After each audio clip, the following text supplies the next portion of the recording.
नमस्कार, live wire news tonight के आज के इस अंक में आपका स्वागत है। मैं हूं आपके साथ रवि शर्मा। आइए नजर डालते हैं आज दिन भर की बड़ी खबरों पर। धार्मिक स्थल खोले जाने के फैसले से कटरा में यात्रा से जुड़े व्यापारियों में खुशी, कहा यात्रियों का है इंतजार। डिवकाम कश्मीर की अध्यक्षता में जियोलॉजी एंड माइनिंग डिपार्टमेंट की बैठक आयोजित, कामकाज की गई समीक्षा। बजरंग दल ने किया रोहिंग्या के खिलाफ प्रदर्शन, सरकार से इन्हें बाहर का रास्ता दिखाने की मांग।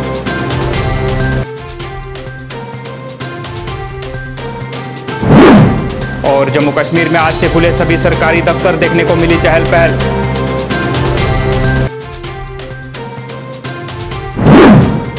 अब समाचार विस्तार से। लॉकडाउन के चलते बंद पड़े धार्मिक स्थलों को फिर से खोले जाने के फैसले का हर कोई स्वागत कर रहा है। वहीं श्री माता वैष्णो देवी के आधार शिविर कटरा में भी यात्रा से जुड़े व्यापारी भी यात्रा का इंतजार कर रहे हैं। इस पर होटल एसोसिएशन के अध्यक्ष राकेश वजीर व दुकानदारों से जब हमारे संवाददाता ने बात की तो उन्होंने कहा कि यह बेहतरीन फैसला है और वो यात्रा के लिए पूरी तरह से तैयार हैं। उन्होंने कहा कि यात्रा शुरू होने पर प्रशासन की हिदायतों का पूरा पालन किया जाएगा। उनका कहना था कि यात्रा बंद होने से व्यापार को काफी नुकसान पहुंचा है और अब उनकी उम्मीद यात्रा पर टिकी हुई है। यहाँ तक होटल्स का सवाल है, मैं समझता हूँ कि हमारी तैयारियां तो पूरी हैं। अब ये श्री माता वैष्णो देवी श्राइन बोर्ड और गवर्नमेंट को देखना है कि वो यात्रा किस तरीके से स्टार्ट करते हैं, कितनी स्टार्ट करते हैं, किन एसओपीज और किन गाइडलाइंस पर स्टार्ट करते हैं। मगर एक बात पक्की है कि होटल इंडस्ट्री, यहाँ का व्यवसाय, यहाँ के सारे लोग फुली तरह अक्यूप्ड हैं और जिस दिन ये यात्रा खुलती है हम बाहें फैलाए हुए उनका स्वागत करेंगे और किसी तरीके की परेशानी किसी को नहीं होगी, ऐसा हमारा मानना है। वहीं इस सिलसिले में जब घोड़े वालों से बात की गई तो उन्होंने कहा कि उनकी रोजी रोटी केवल यात्रा पर ही निर्भर है और उन्हें भी यात्रा शुरू होने का इंतजार है ताकि वो भी फिर से अपनी रोजी रोटी कमा सकें। घोड़ा, पिट्ठू, पालकी जैसे कि कटरा के दुकानदार, वैष्णो देवी के दुकानदार बड़े खुश हैं कि जो 8 तारीख का जो फैसला है, 8 तारीख को जो यात्रा है वो चले। हम शुक्रिया करते हैं श्री माता वैष्णो देवी श्राइन बोर्ड का जिन्होंने बंदोबस्त शुरू कर दिए हैं। हम चाहते हैं जल्दी से जल्दी ये जो यात्रा है इसको खोला जाए। और सबसे पहले मैं श्राइन बोर्ड को, ये सीओ साहब को ये बोलना चाहता हूं कि अगर मैं एज ए पुराना दुर्ग पंचायत से ये आपको बताना चाहता हूं कि अगर आप यात्रा शुरू करते हैं 8 तारीख को, अगर आपको लगता है कि बाहर की यात्रा थोड़े दिन नहीं चलाना है, मैं ये चाहता हूं कि कटरा ब्लॉक और पैंथल और लोकल जो डिस्ट्रिक्ट रियासी है वहां के लोगों को पास दिए जाएं, जहां की उन लोगों को वैष्णो देवी में भेजा जाए, जिससे आपका ट्रायल भी हो जाएगा और जो वैष्णो देवी में जो भी सिस्टम है उससे वो आपको समझ लग जाएगी। धार्मिक यात्रा शुरू होने पर माता वैष्णो देवी मंदिर के पुजारी ने कहा कि हर किसी को श्रद्धालु का इंतजार है ताकि माता के दरबार में फिर से माता के जयकारों की गूंज सुनाई दी जा सके। और इस विश्वास के साथ कि माता रानी इससे हमारी रक्षा करेगी और आप बहुत जल्दी, बहुत दिन भी आने वाला है बच्चों, मैं आप सबको यही बोलता हूं कि आप मां के पास होंगे। लेकिन बहुत लोग कह रहे हैं कि 8 तारीख यात्रा शुरू होने वाली है, शायद ऐसा अभी नहीं है और जल्दबाजी में हमने ऐसा करना भी नहीं चाहिए। वो सुरक्षा के इंतजाम जब आप बिल्कुल स्वस्थ होंगे, आप मां के पास होंगे, तब तक के लिए आप अपना ध्यान और अपने परिवार का और अपने पूरे देश का ध्यान रखिए। और मैं आपसे फिर बोलता हूं, जब भी आप मां के पास आइएगा, हाथ जोड़ से वही प्रार्थना, इसके जो बचने के साधन हैं कि वो मास्क लगा के और हाथों को बार बार सैनिटाइज कीजिए, बहुत जरूरी ना हो तो घर से बाहर मत निकलिए और साथ में सबसे ज्यादा जरूरी है सोशल डिस्टेंसिंग का पालन कीजिए। आपके लिए हम सब दरबार में बैठे हैं, आप सबकी स्तुति के लिए, आप सबकी प्रार्थना के लिए हम रोज मां से हाथ जोड़ के विनती करते हैं, मां आपको स्वस्थ रखें, कुशल रखें और जल्दी जल्दी अपने गुफा के द्वार खोलें आप सबके लिए और हम आप सबका स्वागत करें। जय माता दी, जय माता दी, जय माता। वहीं मंदिर के पुजारी ने श्रद्धालुओं से सोशल डिस्टेंसिंग के अलावा प्रशासन के सभी आदेशों का पालन करने की अपील की। उधर धार्मिक स्थलों को खोले जाने के बाद से कटरा में सैनिटाइजेशन अभियान भी जारी है।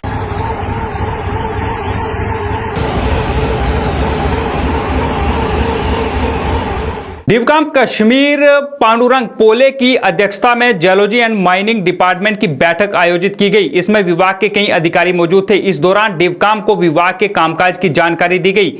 इस मौके पर विभाग के कई प्रोजेक्ट की समीक्षा की गई और उन पर चर्चा की गई।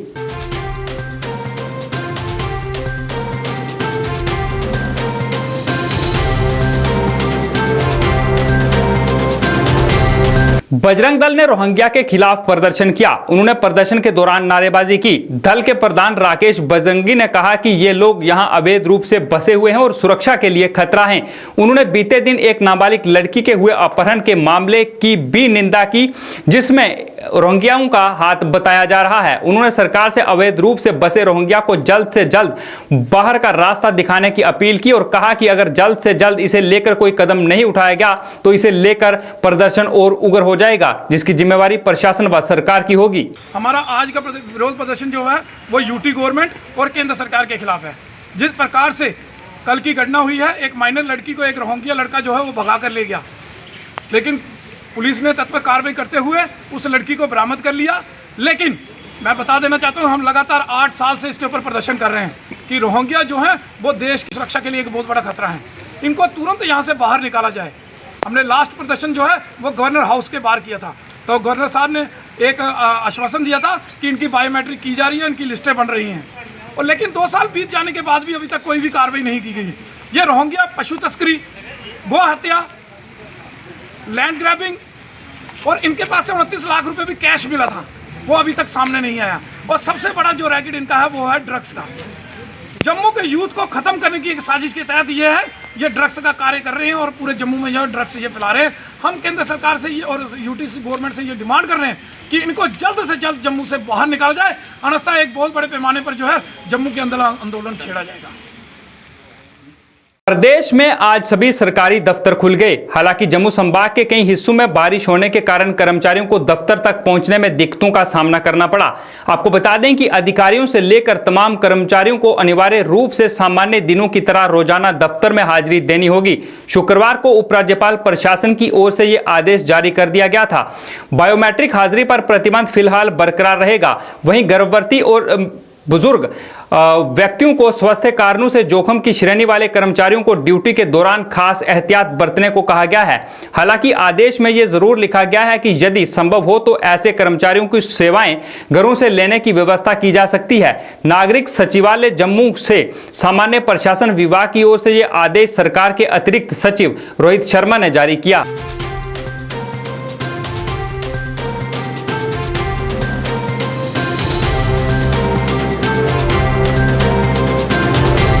जिला विकास आयुक्त राजौरी के निर्देश पर कृषि विभाग द्वारा आज तहसील सुंदरबनी के अंतर्गत आने वाले गांव बजवाल में किसानी को मक्की के बीज वितरित किए गए। इस अवसर पर बोलते हुए एईए डॉक्टर प्लांट चंद्रमोहन शर्मा ने कहा कि अब हुई बारिश के बाद मक्की की फसल लगाने का समय आ गया है और लॉकडाउन के चलते किसानों को कोई परेशानी न आए, इसी के चलते आज बजवाल इलाके में आकर किसानों को बीज वितरित किए गए।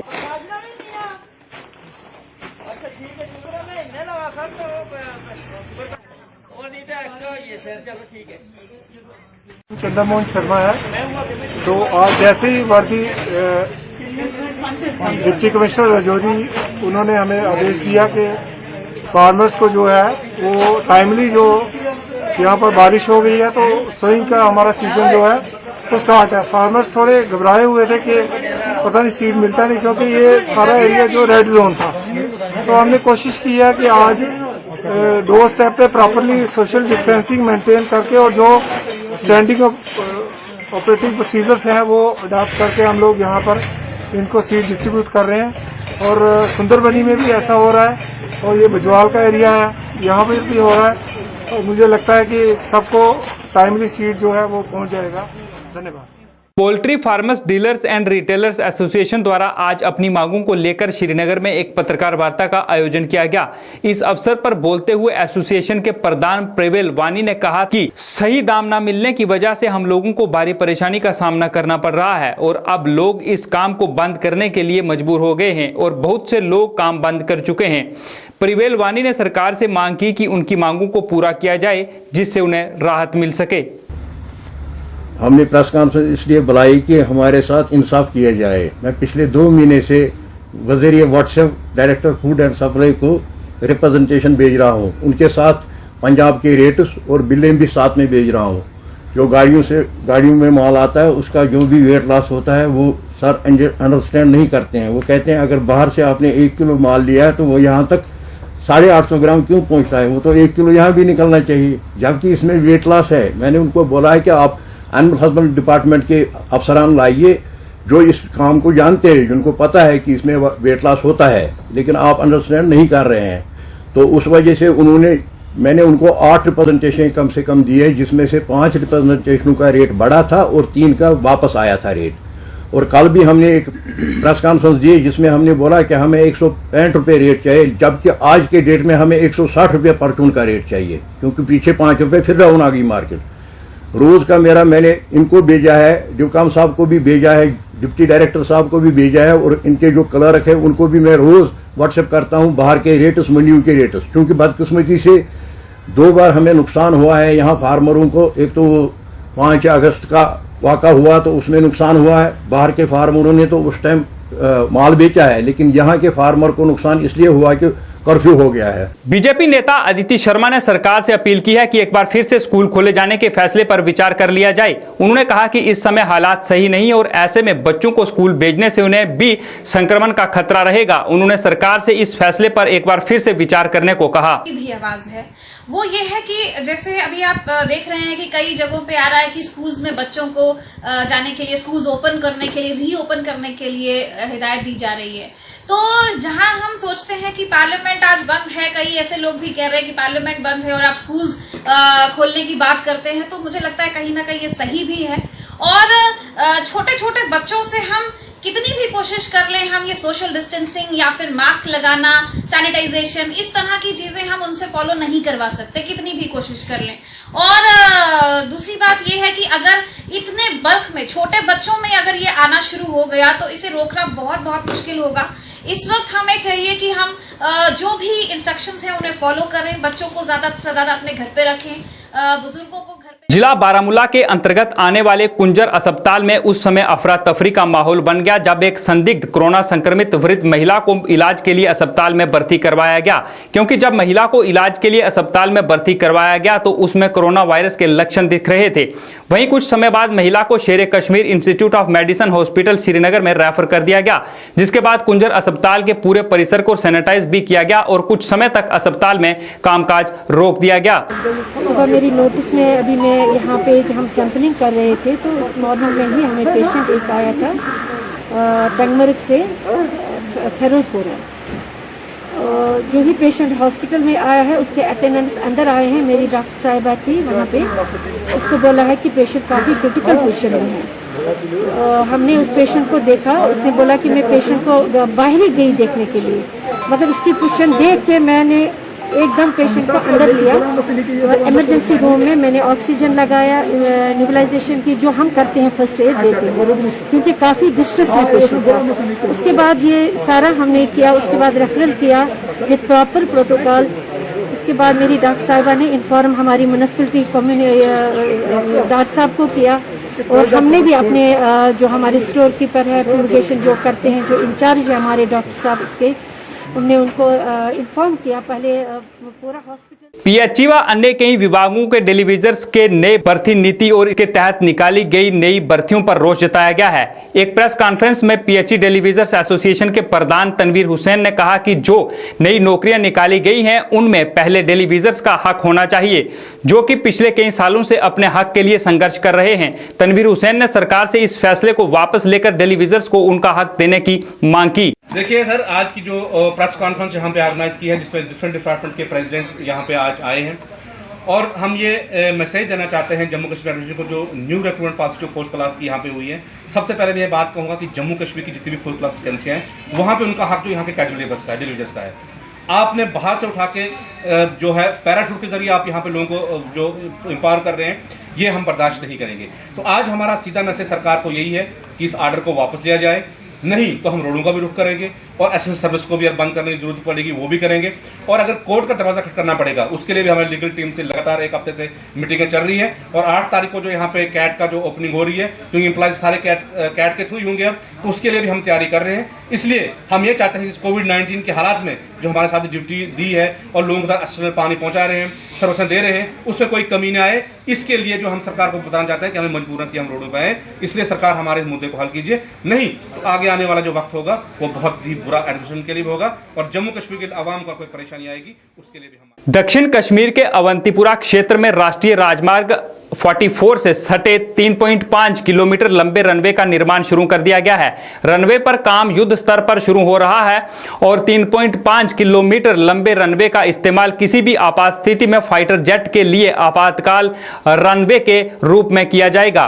इस तरह के आपातकालीन रनवे का निर्माण कश्मीर में काफी फायदेमंद साबित होगा, जहां भारत पाकिस्तान और चीन के साथ अपनी सीमा साझा करता है और किसी भी युद्ध जैसी स्थिति या इन शत्रुतापूर्ण पड़ोसियों से जुड़े आपातकाल के मामलों में ये हवाई रनवे प्रदान करने में महत्वपूर्ण भूमिका निभाएगा और इससे भारतीय सेना और अन्य सशस्त्र बलों को मदद मिलेगी।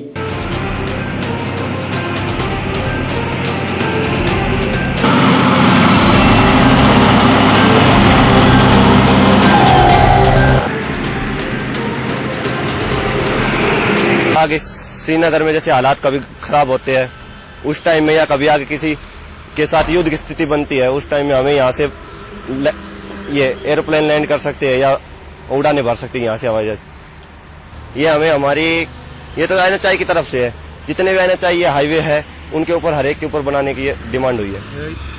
ये प्रोजेक्ट आर्मी वालों के लिए दिया जाएगा, एयरफोर्स वालों को। ये हो रहा है, ये अपने फायदे के लिए हो रहा है। जैसे इमरजेंसी लैंडिंग है तो कल को जैसे युद्ध की संभावना और हो तो उसके लिए 3 किलोमीटर का एरिया हम तैयार करके छोड़ रहे हैं ऑलरेडी। तो जैसे भी इमरजेंसी लैंडिंग जैसे युद्ध की संभावना हो और ऐसे इसलिए बना के छोड़ रहे हैं, इसको कभी भी जरूरत पड़े तो यूज में ले सकें इसको।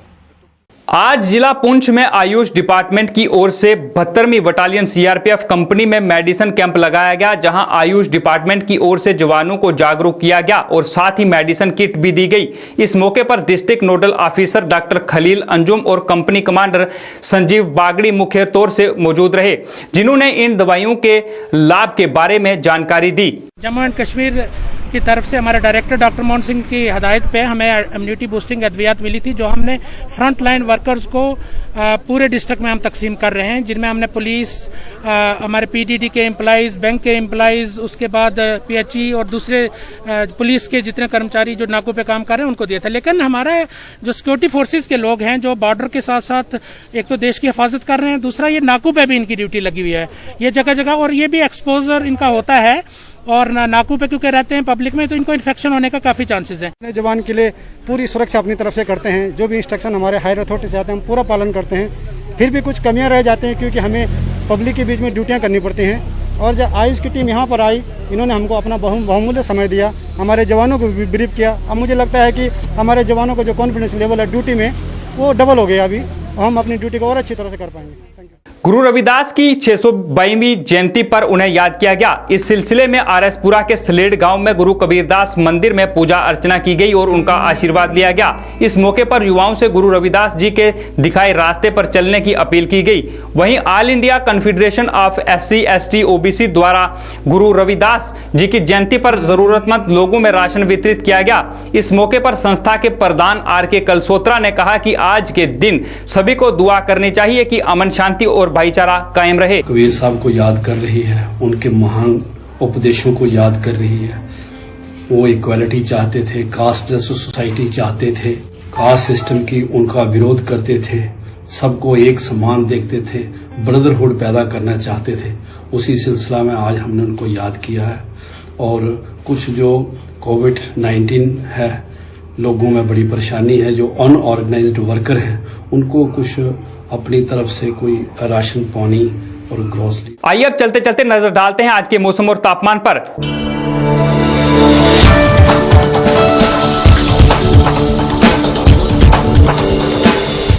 जम्मू में आज का अधिकतम तापमान 30 डिग्री सेल्सियस रहा, जबकि न्यूनतम तापमान 22 डिग्री सेल्सियस दर्ज किया गया।